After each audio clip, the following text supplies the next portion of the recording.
Ready to turbocharge your N8n workflows and make them handle repetitive tasks like a boss.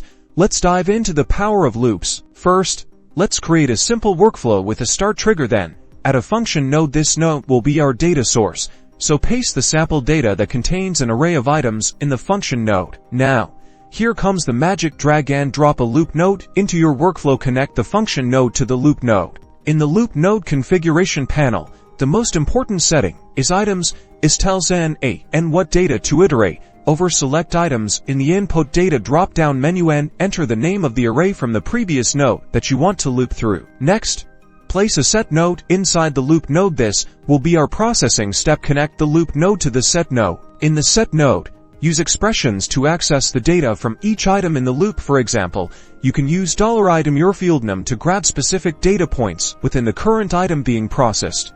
Finally, let's collect the results at a merge node. After the loop node, this node combines the output of each loop iteration into a single dataset. Set the mode to merge. Execute the workflow and watch as N8n iterates through each item in your data, processes it within the loop, and then merges the results into a neatly packaged output. Congratulations, you successfully harnessed the power of loops in N8n.